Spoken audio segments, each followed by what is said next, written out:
Shabbat Daf Pedalet Amudbet. Bonjour à tous. Hier, nous avons appris un principe que lorsque vous avez un objet qui ne peut pas retrouver sa pureté en le mettant au mikvé, eh bien, il ne devrait pas non plus devenir tamé. Nous, on apprend ça du Zav. Parce qu'il y a écrit Zav, Mishkavo, ou alors il y en a qui disent Nida. La Nida est son Mishkav. Mishkav, c'est l'endroit sur lequel s'est posée une couverture, par exemple. Eh bien, la couverture, de la même manière que le Zav peut se tremper au mikvé pour se rendre tahor, la couverture aussi. Mais si cette couverture, on ne pouvait pas la rendre théora, eh bien, elle ne devrait pas non plus devenir tmea. Ça, c'est le principe. Sur ce principe, il y a un problème, une ligne avant la fin du hameau précédent.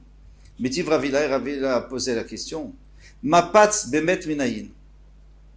Un mapatz, donc une natte en roseau par exemple, ou en bambou,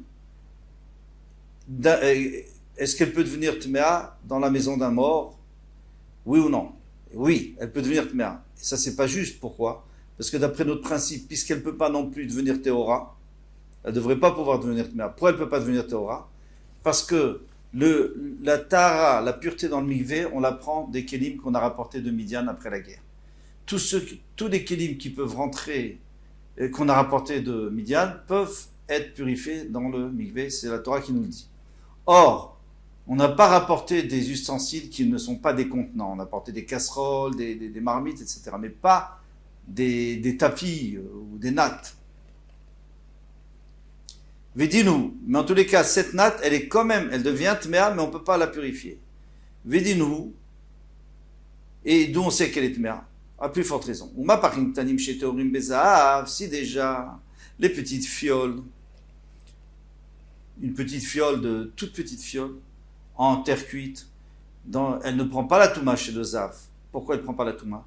Parce que la terre cuite ne peut pas prendre la touma d'extérieur, que de l'intérieur. Or, comme elle est toute petite, on peut pas rentrer le doigt. Donc elle ne devient pas tmea si le zav la touche.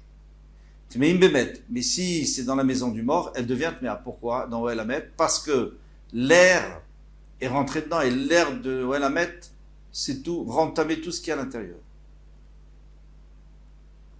Mapatch est tamé bezahav, alors le mapatch, la natte qui devient tamé. Pourquoi? Parce que le zav peut s'asseoir dessus, se coucher dessus.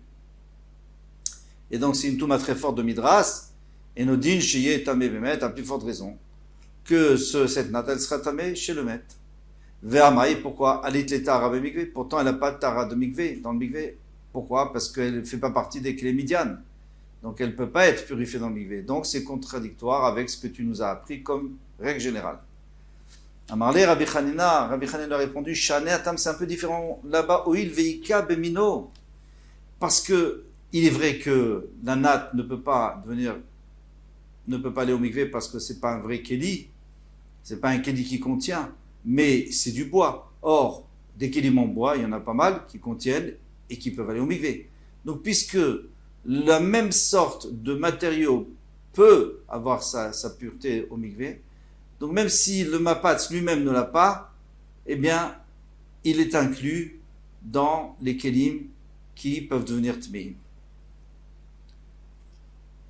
Amarle, il lui a répondu à Rabbi Hanina, il lui a dit Rachman al-Itzlan Maïdata, que Dieu nous préserve d'une idée pareille. Tu as sorti ça. Adraba, il lui a répondu, Rabbi Hanina, Adraba, au contraire, Rachman al-Itzlan Maïdata Didach.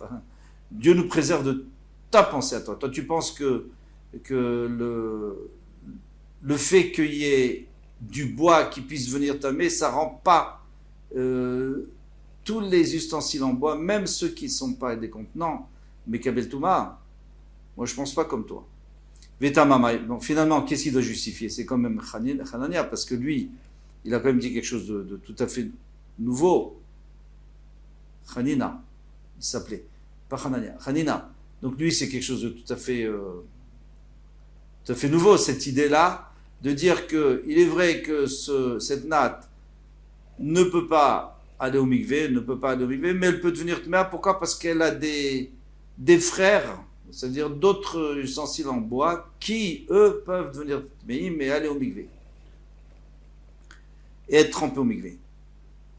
Alors lui il dit la raison, je vais te donner la raison. Très kraïk, il y a écrit 2 psukim. Il y a un passage duquel on a appris justement ce principe, mais mishkavo, c'est-à-dire que si on touche le mishkavo, l'endroit où il est couché, de la même manière que lui, il doit pouvoir aller au mikvé, le mishkav, c'est-à-dire l'endroit où il est couché, il faut aussi qu'il puisse aller être trempé dans le mikvé pour exclure ceux qui ne peuvent pas être trempés dans le mikvé. Très bien.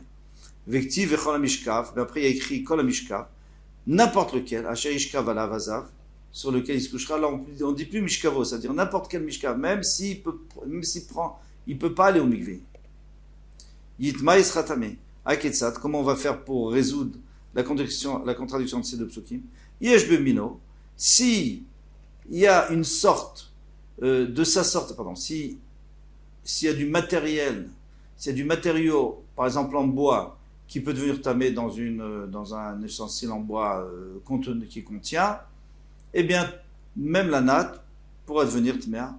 Afalgav deletle tahara mikvé, même si elle n'a pas de tahara de purification dans le mikvé. En bemino, mais si maintenant il n'y a pas du tout dans sa sorte, il n'y a pas du tout dans ce matériau, il n'y a pas du tout de possibilité de devenir tamé, par exemple, le kli cheres, que lui ne peut pas prendre la touma. Mais kish mishkavolo, alors à ce moment-là, on va le comparer à lui. Pourquoi? Parce que le kli cheres, lui, il ne peut pas prendre la touma, puisqu'il ne peut pas aller au mikvé non plus. Et il n'y a aucun kli cheres qu'on peut tremper dans le mikvé. Donc il n'aura pas le même matériau qui lui ressemble, qui pourrait aller au mikvé. Très bien, là on a répondu à notre question. Rabba Amar Midras Kli Cheres Taor Meacha. Rabba il dit on ne va pas prendre de là-bas de Mishkavo comme on a appris dans le Hamoud précédent, mais on va prendre d'autre part qu'un Kli Cheres Taor, un Kli Cheres il est Taor. Si on s'assoit dessus, si le Zav s'assoit dessus, il n'y a pas de Midras. Meacha, on va prendre ici. Vechol Kli Pato Acha Sheren Samit Peti Lalav. Tout ustensile ouvert, un ustensile en terre cuite, Asheret Samit Petit Lalav, sur lequel il n'y a pas de cordon qui le ferme. Alors c'est quoi ça? Il y a un ustensile en terre cuite, fermé, dans un Oelamet, dans la maison du mort. Il ne prend pas la touma. Pourquoi? Parce que la terre cuite ne prend pas la touma par l'extérieur, elle prend que par l'intérieur. Il est fermé, il n'y a pas de problème. Comment on ferme? On met un cordon et on ferme. Par exemple, avec n'importe quoi. L'essentiel, c'est que ce soit hermétique. Maintenant, samit, petit, ça vient d'un cordon. Ce qui est extraordinaire, c'est que même tout ce qui est à l'intérieur de cette cruche est à or. Même si on a mis n'importe quoi à l'intérieur, c'est à or. Pourquoi? Parce que la touma ne rentre pas tant que c'est fermé avec un cordon. En tous les cas, la Torah nous dit Kol, Keli, Patoar, s'il est ouvert à Sheren, Samit, Petit, Lalav, s'il n'y a pas de cordon. Dans ce cas-là, ça sera tamé avec tout ce qu'il y a dedans. Ah, Yesh Samit, Petit, Lalav, mais s'il y a un cordon, Taorou, il est Taor. Comment tu peux être sûr qu'il soit Taor? Milo Askinan, Dechadinu, le Ishto, Nida, peut-être qu'il avait réservé cette cruche, elle la met à l'envers, sa femme, quand elle est Nida, elle s'assoit dessus. Et alors, à partir du moment où elle s'assoit dessus, si toi tu me dis qu'un Kli Cheres, il prend la Toumaat, Mishkav, ou Midras, alors puisqu'elle est assise dessus, il est tamé. Et s'il est tamé, alors il ne peut pas protéger ce qu'il y a à l'intérieur, parce qu'il y a un principe qu'un objet tamé ne peut pas protéger quelque chose de tahor à l'intérieur, c'est évident, même s'il est fermé, puisque lui-même est tamé. Donc, on est obligé de dire qu'il n'est pas tamé. Pourquoi il n'est pas tamé?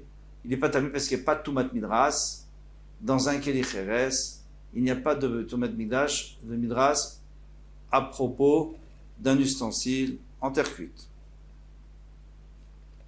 D'ailleurs, c'est ce que faisaient les Kohanim, souvent, quand il y a un moment où les avions passaient forcément sur le Bet Akvarot, ici, en rentrant en Eretz Israël, et alors, les Kohanim n'avaient pas le droit de voyager. Alors, qu'est-ce qu'ils faisaient? Ils rentraient dans un sac, et ils demandaient à leurs voisins de fermer le sac avec un cordon, et comme ça, ils étaient à l'intérieur, et ils avaient le droit de passer. Seulement, les hôtesses de l'air n'aimaient pas trop ça, c'est dangereux d'ailleurs de rester enfermé. C'était juste pendant 1 minute, mais 1 minute quand même dans un grand sac en plastique, c'est pas évident. Alors, Matiti, la nouvelle Mishnah. Alors ici maintenant on va devenir agriculteur, parce qu'on va essayer de comprendre les dynimes de Kilaïm. Alors ça n'a plus de rapport avec la Touma, c'est Kilaïm. Kilaïm, c'est un mélange. Alors, il faut savoir qu'il y a 2 sortes de Kilaïm. Un Kilaïm de la Torah, si on mélange de la vigne et du blé. Et il y a des Kilaïm, Miderabanan, par exemple, des légumes entre eux, mélanger les légumes entre eux.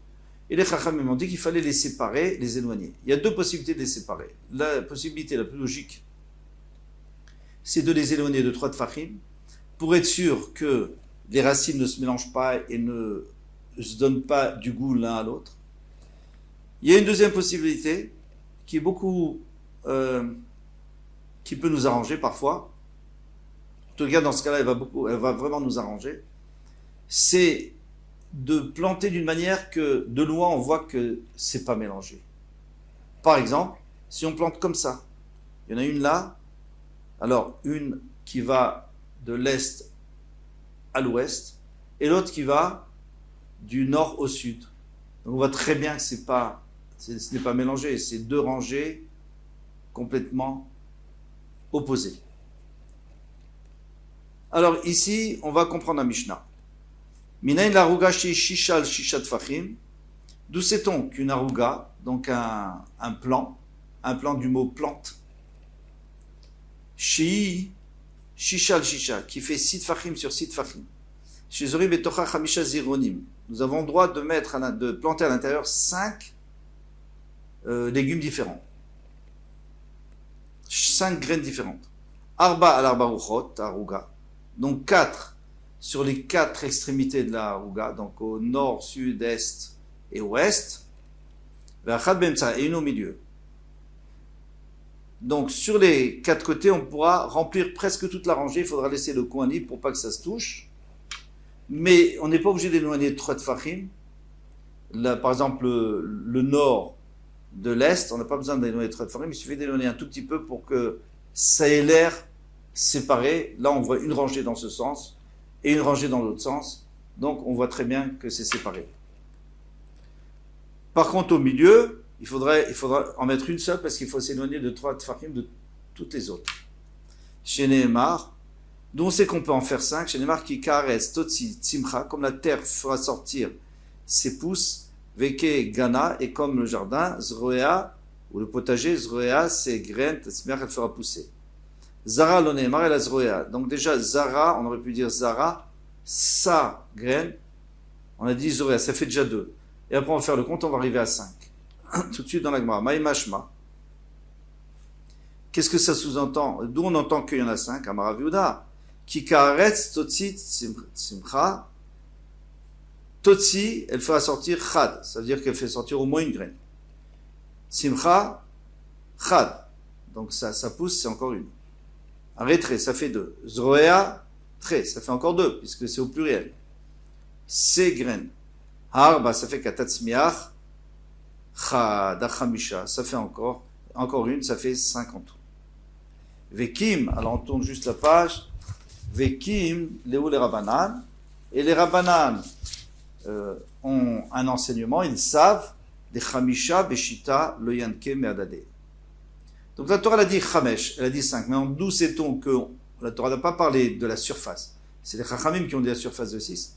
Elles disent que, les Chachamim ont dit que si tu as une surface de 6, eh bien, celle du milieu, on ne parle pas des rangées, parce que les longues rangées, elles sont opposées, donc on voit très bien qu'elles sont séparées. On n'utilise pas la distance là-bas. Là-bas, on utilise l'apparence. On voit que c'est pas mélangé.